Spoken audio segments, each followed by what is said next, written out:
Good morning, everyone. My name is Matt Smith. I'm going to be your host today on the Family First Life Northwest Keep Striving podcast. We started a series a couple weeks back in regards to how to get you to reach your full potential as a producer or a manager here at FFL. And today we're going to talk about why agents fail and what is actually holding you back. If you didn't watch our last episode, please log into it. It talks about the 8 laws to become a top producer. Check that out from our last video. If you haven't subscribed to our channel, please do so. Like, comment, share it as much as possible. We want to grow this community as much as possible to help as many agents as possible. So the number one thing I think about when I think of the reasons why agents fail is they start out with like a self-defeatist attitude. So if you could listen to yourself on a daily basis, would you inspire yourself, or would you be detrimental to yourself? I think it's important to understand that as human beings, we're 3 times more negative than we are positive. So some of the things that you're saying to yourself, you can turn that into actual reality. So the other part about being a self-defeatist is who's your support network around you? You know, you generally are the 5 people that you hang around the most. And if you have one person, whether it's your spouse or partner or a close friend, that's telling you this isn't going to work out, well, generally that's going to put a lot of doubt into you, and that's going to create a lot of problems for you in business, which comes into the next scenario, which is the power of belief. If I could give you one superpower in business, it would literally be the power of belief. Because if you knew this was going to work out, how much quicker would you learn things? How much quicker would you get great on the phone? How much quicker would you, how much more would you invest in leads? How quick would you get staff? How quick would you get an office? How quick would you scale? You'd be putting your word out in regards to your recruiting. You would operate in a different manner. So if you knew without a shadow of a doubt that you have a winning lottery ticket, it's just a matter of when you get to scratch that thing and cash it in, you would act differently.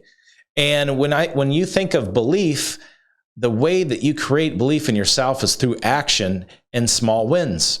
And as you create that momentum with small wins, you start to win the battle. And then you win the battle, then you win the war. And then your belief level goes up and everything else changes in your business.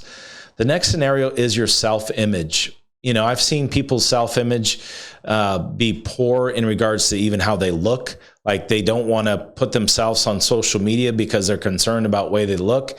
Hey, listen, you can't worry about what other people think. We'll touch on that too as well, but you need to brand yourself. The number one reason why you're not, growing a massive business is people don't know what you do. There's too much obscurity to your business. So get yourself out there and create that healthy self-image, and start to do the little things like change some of those habits, right? If you know anything about habits, is when you start to change habits, one of the things that you can do that can help you is you create a new habit, but you stack it along a good habit. So let's say that you have a morning routine and you want to start reading. Well, let's say you trigger when I make that cup of coffee or when I brush my teeth, I read 5 pages. You can stack a good habit on top of a good habit. That's how you create better habits and replace poor ones. So that's going to help your self-image out tremendously too and create some small wins. And then think about it. This is an energy business. So you working out is important. You taking care of yourself in regards to your diet. I'm not saying I'm a staple for all these things, but I tell you what, I feel a lot better when I'm eating right. I feel a lot better when I'm working out. I feel a lot better when I meditate. I feel a lot better when I speak to people that are in the like-minded as myself. Those are all things that are going to help your self-image improve and make sure that it gives you the best chance to win with FFL. The next thing is laziness. So, as human beings, our brains are wired to, take the laziest path as possible. And it's just important to identify if you have the right standards, habits, routines, it really eliminates that laziness. Where we see laziness creep in is people sitting around and doing nothing. So for those of you that have a tight schedule, generally are not lazy. So identify your laziness through the schedule that you run. Are you dialing Monday and Thursday? Are you setting up for Tuesday and Wednesday? Do you run a maximum schedule of 15 appointments? What do you do when you get no-showed? Are you creating more more opportunities when you get no-showed with door knocking or calling more leads or recruiting? What are you doing with your time? How much, every time you say yes to something, you're saying no to something else. So understand how all that works, and I think it's going to be very important for you. The next scenario is procrastination. Proper prior preparation prevents poor performance every single time. And a lot of times we'll procrastinate to make dials. We'll procrastinate to print out leads. We don't do it the night before. We're always scrambling. You don't set out your clothes. You don't have a routine. Everything is in disarray. And I promise you that, I remember in college cramming for tests, right? Or doing a paper the night before, and how much stress that was as a student. Well, sometimes those things seep into us as adults, and we're doing the same things that didn't work as children or as young adults. So identify things that you procrastinate on and understand that anytime you can do the hard thing first, like beginning your day and you've got a phone call you need to make that you don't like, if you can do that, that's how you start to win. So again, those small wins equal wins on the battlefield that equals you winning the war. So that's important for you to understand. Negativity is next. Hey, I said this, 3 times more negative than positive is the human brain. So you need to understand who you're hanging around, identify your circle of influence, right? Maybe replace a new circle of influence.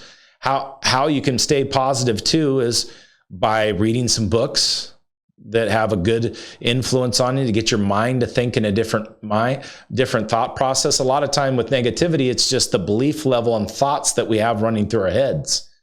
And understand it's natural to have negative thoughts, but it's important for you to stay positive. So what are you taking in? Are you watching news? Are you there's a lot of different things. Are they TV shows? Are you having bad habits in regards to, alcohol or drug abuse or whatever it might be?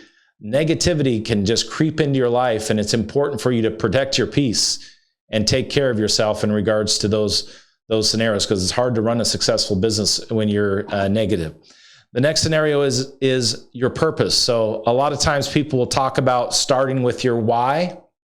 And I think it's important to start with your why, but what I see what's stronger than that to me, because think about this. Let's say that your why, and everybody's why is different, but let's say your why is your children and your spouse. Here's the reasons why I'm in business. I'll do anything it takes for them because I love them so much. Well, my challenge to that is you are where you're at in life, and you have that same why. You have the same partner, spouse, children. You have whatever your why was, and you haven't made any changes now. So everybody's like, well, I have my why and my purpose, but your habits and routines and your schedule and your work ethic aren't backing your why. So I think one of the better things that you can do in business is figure out what you desire, because you'll do a lot more for your desires than you do for your own why. So what do you truly desire? Is it some sort of status or recognition? Is it some sort of material things like a house or cars? It doesn't matter really what it is. There's not a wrong way to have. You can have any sort of desire. But once you identify the desires and you back that work ethic and skill set behind it, then you really understand how you can get a lot better. And then the 8th reason why people fail is they just don't have enough closing material. I've been talking about this a lot lately, but your ability to ask questions in the house is the difference between you winning and losing. And the difference for top producers in business is they ask quality questions, and the quality questions are they get more specific with the questions they ask. So they start to identify true problems. And not only does someone identify a major problem and then solve it to create a sale, but what top performers do is they'll identify the major problem, and then they'll find small micro problems along the way, and they'll solve those, and it will create 2, 3, 4 times the value. And when you create that value, then you create urgency. Then you don't get the objections of I need to think about it or pray about it or etc. And literally you start to capture that business. That's extremely important for you to recognize that your closing material needs to come up. So study non-income producing hours, early morning, late at night, watch videos. And then what you need to do is take them into the field and try new things and get feedback one way or another. Start something. If you're getting good feedback, continue to do it. If you feel like you're gaining more confidence, double down on that. And then if you're finding no success, scrap it and find something new. But you've got to be a student of the game if you really want to get to where you're going in life and in business, for sure. Now we'll talk about the things that will hold you back in business and in life, quite frankly. And the first thing that I think of is your past. A lot of us bring some of our poor choices or our poor success that we've had from previous businesses or previous life experiences into this business.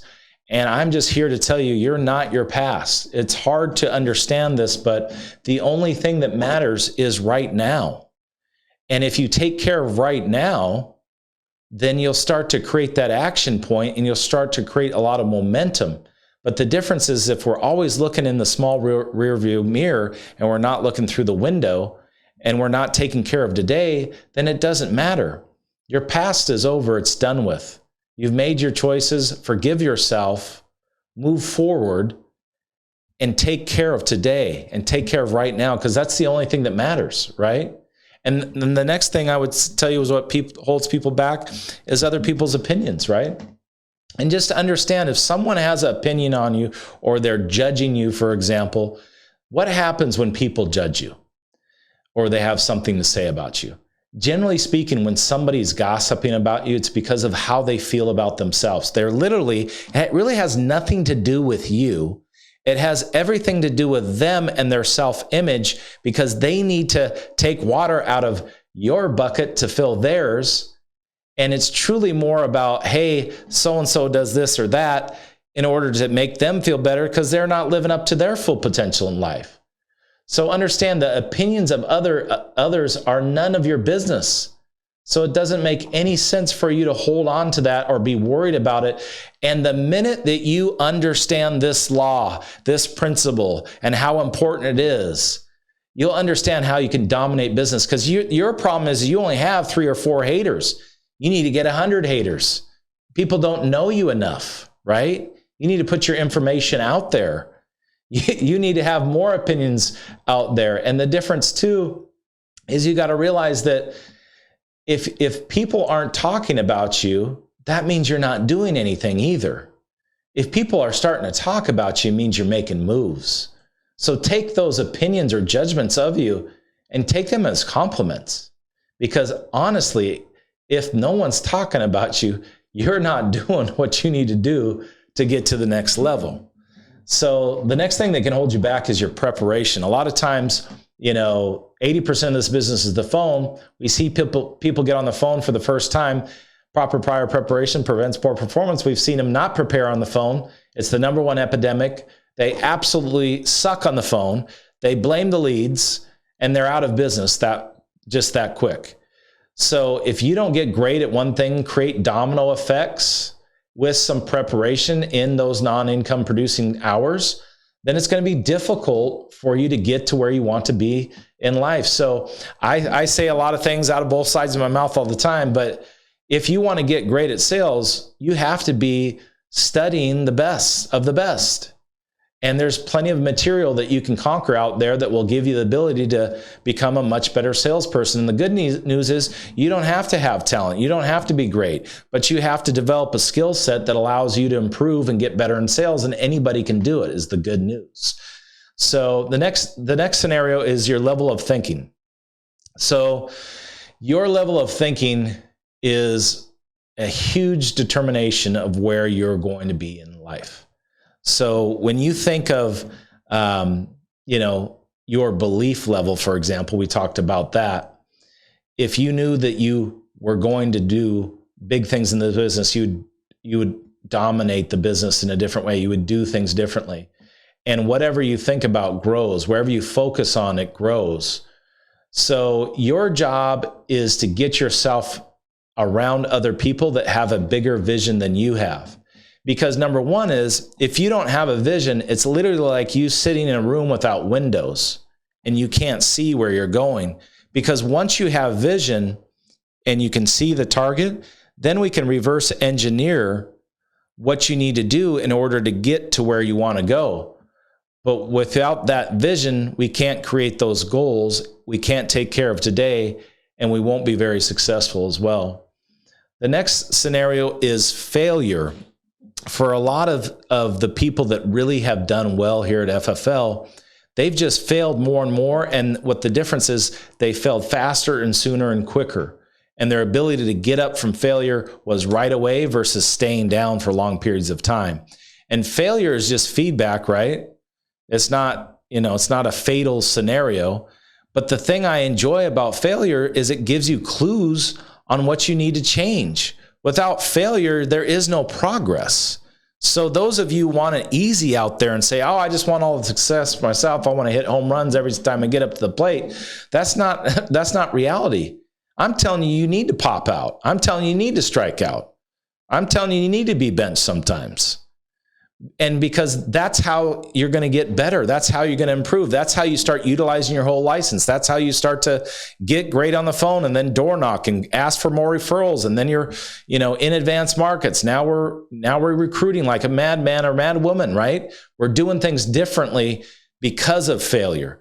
So those of you that want to avoid the failure, I would tell you failure is going to tell you where to go. Without it, you're not going to know what to do. And early success can be dangerous because once you start to get failure, it's easy for you to quit. So it sounds interesting, but you actually want that failure, okay? And then the last scenario is, listen, opportunities are important for you. You need to create opportunities for yourself in business in order to get to the next level. So you need to, coming up in this year, I'm saying that you're going to need to work harder than you've ever worked to maybe get the same amount of what you already have. So, winter is coming to a certain extent, in my opinion, and I'm not a doomsday people, but it's going to require you to operate and give yourself new opportunities in every aspect of this business. Whether, 85% of our producers that hit Hall of Fame write advanced market, but only 7% of FFL agents write advanced markets. So there's a clue for you to chase. Is it the fact that you don't use the emergency response network and you're not getting referrals? Because that should be free money right then and there for yourself. Right? Is it the fact that you're not recruiting because you don't schedule it in your schedule, you're not intentional, and with all the dropout time, you're not creating these opportunities. So opportunity cost was one of the things that I learned early on in business. If I took a vacation, you can take how much you would make in the week, even on a free vacation, and that would be how much it truly costs you to take that vacation. Plus, it ruins your momentum, right? So understanding everything you say yes to, that you're saying no to something else, everything has a cost. If you're aware of that in business, it's one of the most valuable lessons that you can have. And I hope that, this reminds you of some things that, hold you back. It reminds you how agents fail in this business. If you liked it, please like, subscribe, comment, share. And we look forward to sharing more information for you in the following weeks. Keep striving.